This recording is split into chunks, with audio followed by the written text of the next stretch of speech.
سابق وزیر اعلیٰ بلوچستان عبدالقدوس بزنجو پیپلز پارٹی میں شامل۔ قدوس بزنجو نے آصف علی زرداری سے ملاقات کے بعد باضابطہ شمولیت اختیار کر لی۔ سابق وزیر سکندر عمرانی بھی پیپلز پارٹی میں شامل ہو گئے۔ آصف زرداری نے پیپلز پارٹی میں شامل ہونے والے بلوچستان کی سیاسی شخصیات کو خوش آمدید کہا۔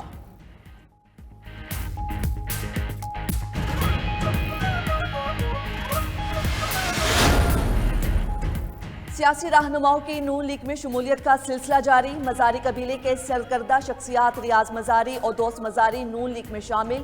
بابر سیال، اسلم بھروانہ، خالد سرگانہ، فیصل جبوانہ، شیخ یعقوب بھی نون لیگ کا حصہ بن گئے۔ نون لیگ کے صدر شہباز شریف کی پارٹی رہنماؤں سے ملاقات میں گفتگو۔ کہا عوام کو مہنگائی سے نجات دلانے کے لیے نواز شریف کے ہاتھ مضبوط کرنے ہیں۔ پاکستان کو پیروں پر کھڑا کرنے کی جدوجہد سب مل کر کریں گے۔ بحرانوں کا مقابلہ اتحاد، اتفاق اور سیاسی تعاون کی قوت سے کریں گے۔ شہباز شریف نے مسلم لیگ نون میں شامل ہونے والوں کا خیر مقدم کیا۔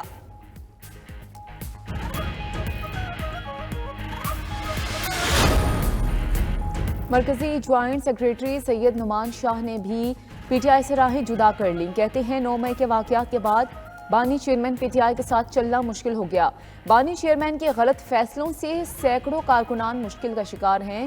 بزدار اور گوگی کی پشت پناہی کر کے کرپشن کو فروغ دیا گیا۔ بانی نے نظریاتی رکن کے بجائے پیپلز پارٹی کے آدمی کو چیئرمین بنا کر مایوس کیا۔ واسق قیوم عباس نے بھی تحریک انصاف اور سیاست کو خیر بات کہہ دیا۔ کہتے ہیں ریاست اور اداروں کے ساتھ تصادم کا بوجھ اٹھانا ناقابل برداشت ہو چکا۔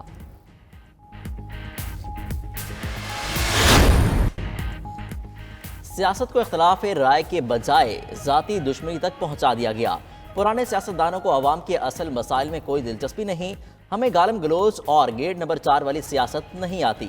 بلاول بھٹو کا شانگلہ میں ورکرز کنونشن سے خطاب۔ بولے 18 ماہ وزیر خارجہ رہے، ہاتھ صاف ہیں، مخالف بھی انگلی نہیں اٹھا سکتے۔ اپنی جیب نہیں عوام کی جیبیں بھرنا چاہتے ہیں۔ نفرت، تقسیم، انا اور انتقام کی سیاست دفن کریں گے۔ اب صرف عوام کی بات ہوگی۔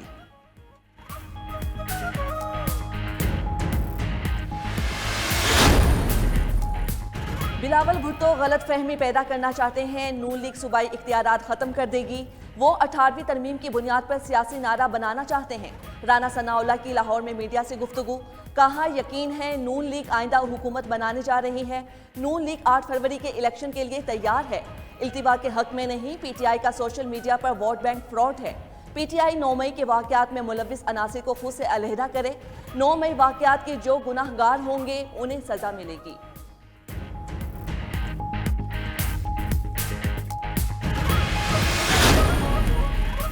انتخابات کے لیے پی ٹی آئی کے امیدواروں کے حوالے سے کمیٹیاں بن چکی۔ ٹکٹ اسے ہی ملے گا جس سے سابق چیئرمین کہیں گے۔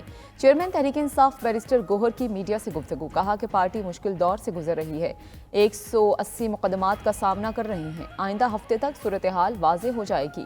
امید ہے عدلیہ سے تحریک انصاف کو ریلیف ملے گا۔ سابق چیئرمین نے ورکرز کو پارٹی سونپ کر نئی مثال قائم کی۔ امید ہے بلہ ہی تحریک انصاف کا انتخابی نشان رہے گا۔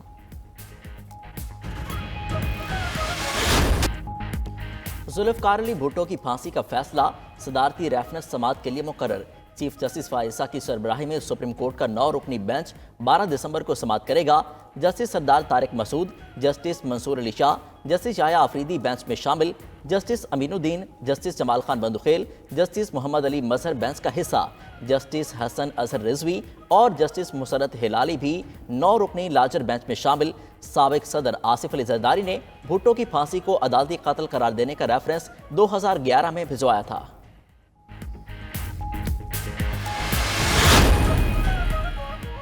سابق جج اسلام آباد ہائی کورٹ شوکت صدیقی کا کیس بھی سماعت کے لیے مقرر۔ چیف جسٹس قاضی فائز عیسیٰ کی سربراہی میں 5 رکنی بینچ 14 دسمبر کو سماعت کرے گا۔ جسٹس امین الدین، جسٹس جمال مندوخیل، جسٹس حسن رضوی اور جسٹس عرفان سعادت بینچ میں شامل۔ جسٹس مظاہر نقوی کی جوڈیشل کونسل کارروائی کے خلاف درخواست آئندہ ہفتے سماعت کے لیے مقرر ہوگی۔ 3 رکنی کمیٹی نے جسٹس مظاہر کی درخواست سماعت کے لیے مقرر کرنے کی منظوری دے دی۔ جسٹس مظاہر نے سپریم جوڈیشل کونسل کی کارروائی کو چیلنج کیا تھا۔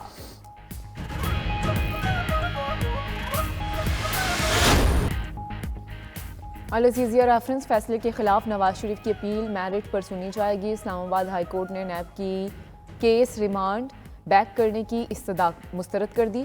نیب نے العزیزیہ ریفرنس دوبارہ احتساب عدالت بھجوانے کی درخواست کی تھی۔ پروسیکیوٹر نے کہا کہ اپیل کا میرٹ پر فیصلہ کیا گیا تو پھر بھی تشنگی رہ جائے گی۔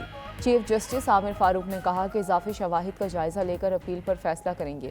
اعظم نذیر کی کمرہ عدالت میں نقل و حرکت پر سرزنش۔ جسٹس گل حسن نے کہا کہ نیب کا الزام ہے نواز شریف کی جائیداد بے نامی ہے، کچھ ٹرانزیکشنز ہیں جن سے متعلق عدالت کو بتائیں۔ نواز شریف کی جج ویڈیو سکینڈل کیس کی پیروی نہ کرنے کی استدعا منظور۔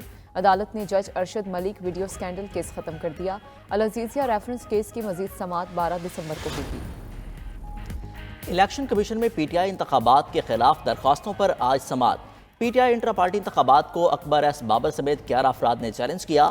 آج معاملہ قابل سماعت ہونے سے متعلق درخواست گزاروں کو سنا جائے گا۔ دوسری جانب P T I intra party election کے متعلق الیکشن کمیشن کا حکم چیلنج۔ بانی پی ٹی آئی کی 23 نومبر کے فیصلے کے خلاف لاہور ہائی کورٹ میں درخواست۔ بانی پی ٹی آئی کی نااہلی کے خلاف درخواست بھی سماعت کے لیے مقرر۔ لاہور ہائی کورٹ کے جسٹس شجاعت علی سماعت کریں گے۔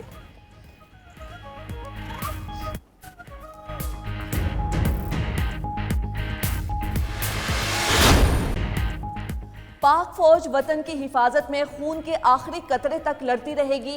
دشمنوں کے مذموم عزائم کو جامع حکمت عملی سے ناکام بنایا جا رہا ہے۔ کامیابی پاکستان کا مقدر ہے۔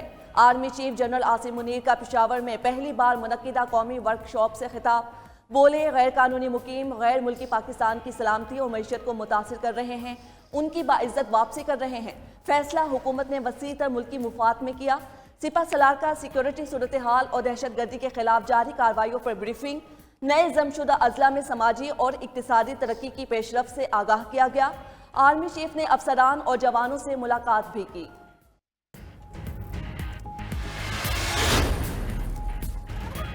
اسٹاک ایکسچینج کا 60,000 کی حد عبور کرنا تاریخی کامیابی ہے۔ نگران وزیراعظم انوار الحق کاکڑ کا کراچی میں تقریب سے خطاب۔ کہا کہ اس شاندار کامیابی کے تسلسل کو جاری رکھنا ہے۔ حکومت سرمایہ کاری کے فروغ کے لیے اقدامات کر رہی ہے۔ نگران حکومت نے اسمگلنگ، ذخیرہ اندوزی اور بجلی چوری کے خلاف اقدامات کیے۔ خواہش ہے تاجر جدید ٹیکنالوجی استعمال کرتے ہوئے مزید کامیاب ہوں گے۔ نگران وزیراعظم نے 25 کمپنیز میں ایوارڈز تقسیم کیے۔ وزیراعظم کا کیڈٹ کالج کوہاٹ میں یوم والدین کی تقریب سے بھی خطاب۔ انوار الحق نے پریڈ کا معائنہ کیا۔ کیڈٹس نے سلامی دی۔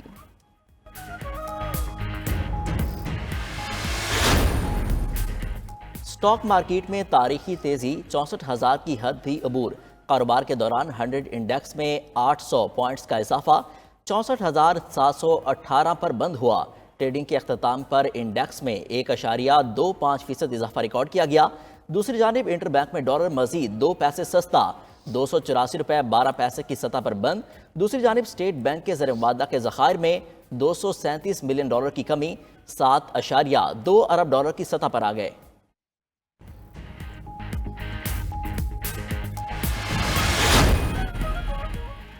بجلی کمپنیوں کی لوٹ مار، راشد لنگڑیال نے نیپرا رپورٹ مسترد کر دی۔ Secretary power division Rashid Langrial کی program breaking views with Malik میں گفتگو۔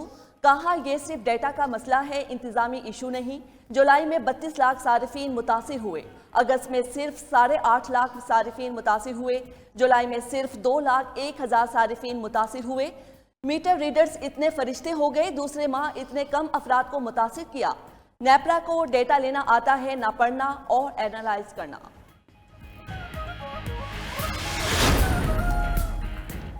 پاکستان میں شوگر انڈسٹری کئی برس سے شدید بحران کا شکار۔ نا انصافیوں پر ایسوسی ایشن کی پریس ریلیز جاری۔ کہا کہ چینی کی قیمتی کی پیداوار لاگت سے بہت کم ہے۔ برآمدات اور بین الصوبائی نقل و حمل پر پابندیوں سے بھی قیمت منفی طور پر متاثر ہوئی۔ حالیہ قیمتیں گزشتہ سیزن کے کیری اوور اسٹاک کی وجہ سے ہیں۔ مزید کہا گیا کہ پیداواری لاگت سے کم قیمت پر چینی کی فروخت اور دیگر مد میں بھاری نقصان اٹھا رہے ہیں۔ ایسی صورتحال میں شوگر ملز کا لمبے عرصے تک چلنا ناممکن ہو جائے گا۔ برطانوی ہائی کمشنر جین میریٹ اور پولیٹیکل سیکرٹری سیم فلیچر کی JUI کے سربراہ مولانا فضل الرحمان سے ملاقات۔ افغانستان اور بھارت کے ساتھ پاکستان کے تعلقات پر گفتگو۔ افغان خواتین کی تعلیم اور پناہ گزینوں کی واپسی پر بھی تبادلہ خیال۔ فضل الرحمان کا عالمی برادری کو افغانستان سے تعلقات بہتر بنانے کا مشورہ۔ کہا مغرب اور اسلام کے درمیان ثقافتی تقسیم کو تسلیم کیا جائے۔ مغربی ملکوں کو غزہ کی خواتین اور بچوں پر توجہ دینی چاہیے۔ غزہ میں بچوں اور خواتین سمیت 20,000 عام شہریوں کو بمبوں سے شہید کیا گیا۔